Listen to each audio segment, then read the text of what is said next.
Welcome to the first Daily 25 video blog, I guess. What I'm going to try to do with these is pretty much just do some industry news followed by the weekly review.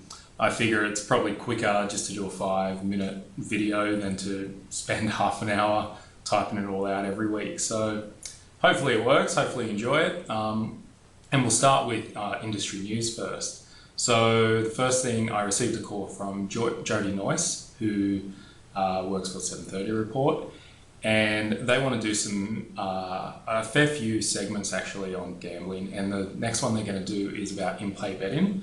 So I'll read out the email that she sent me, who she's looking for. So the 730 program on the ABC is wanting to speak to people who do live or in-play betting. They want to know what the appeal is and how you do it, and whether you think it should be made easier. Just wanting to chat on the phone at this stage. So what I'll do is I'll put her contact details below this video in the blog post, and feel free to contact her if you want to chat to her and potentially appear on the 730 report. Next, the big issue of course at the moment is the IGA, and Barry O'Farrell's running up the review there, and I think the initial report is due next week, so it'll be interesting to see what comes out of that.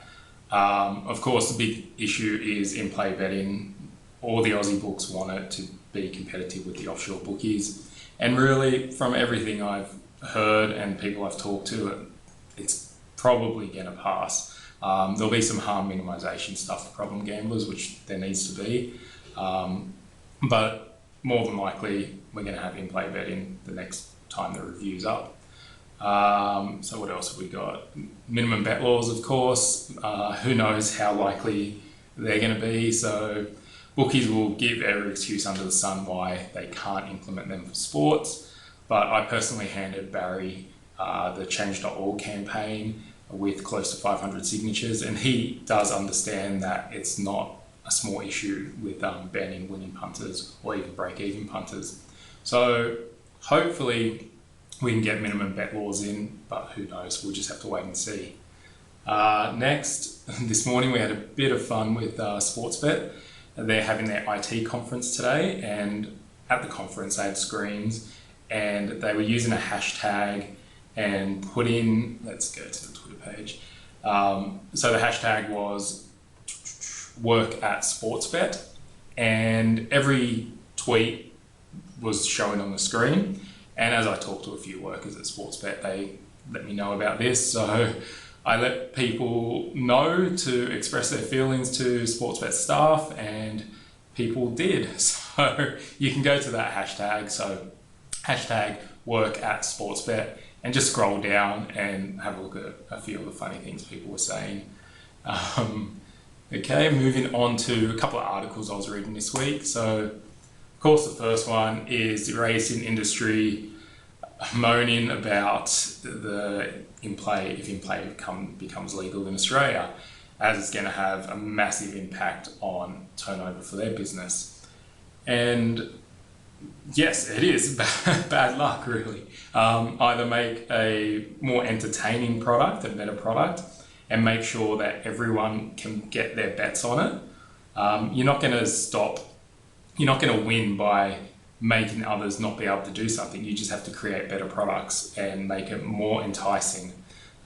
So yeah, let's move on to the Shane Anderson podcast, I guess, Racing Ahead, a radio show this morning. Or was it this morning? Yep. He interviewed Ian Fletcher, who's the CEO of the Australian Wagering Council, and he was talking about the IGA, of course.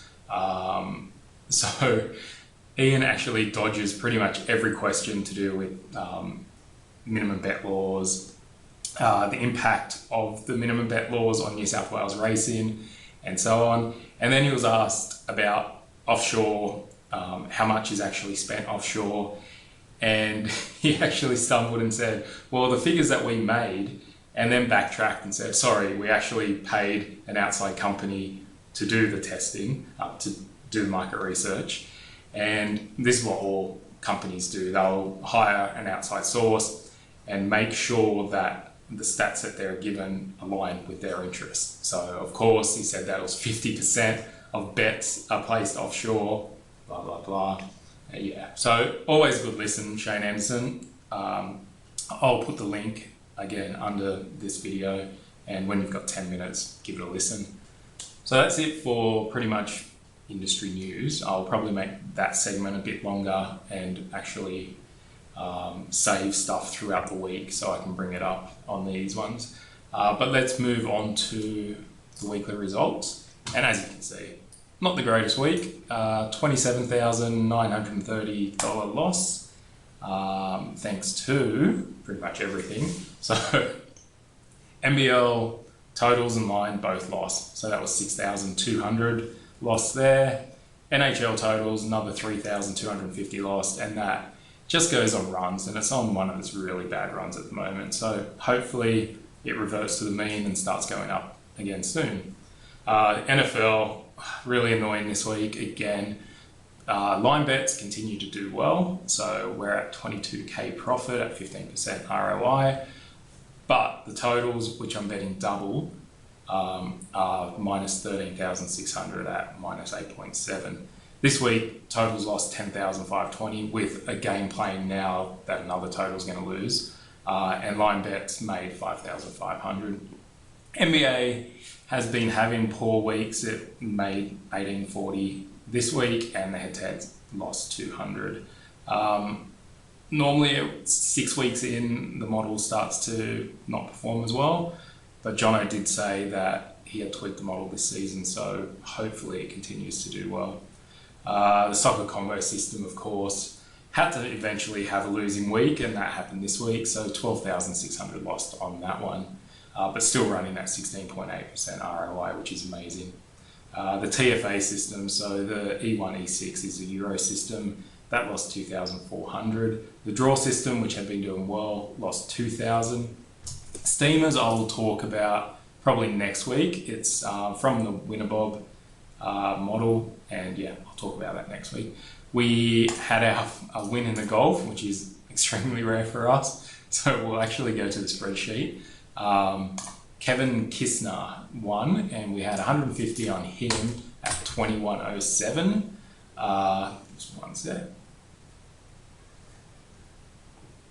As you'll see in my thing, I've moved to unit sizes, so 1 unit is $1,000. And this was just more a psychological thing for me. So this week, the 29k loss, to me it was just 29 units, which has no actual value to me. It's just, they're just basic numbers, whereas $29,000 sounds like a lot of money. 29 units is like that. So I know it sounds silly, they're exactly the same thing, but it works for me. So we had that win. This was a soccer combo bets. As you can see, not many wins at all. We go down to NFL, and again, the line bets were great, total bets were shit, and we've got a couple of open bets there. So if we go to performance summary overall, again, this is in units. So this year, which started July 1st, 2.4 million bet, 66,700 profit, and that's 2.74%. And then that's total profit is back down to 452,000. And we'll move to the performance graph, and this is for the year. As you can see, it started amazingly, then had a big drop, and then we had that massive rise over a very short period, but it has corrected now. So who knows where it's going to go? I can't control that. I can just control betting, getting the top prices, and just keep chugging along. Let me see if I missed anything. Nope, that's pretty much it. So let me know if you prefer having to look at this ugly mug instead of reading, and I'll continue on with them. But thanks for watching, and I'll see you next week.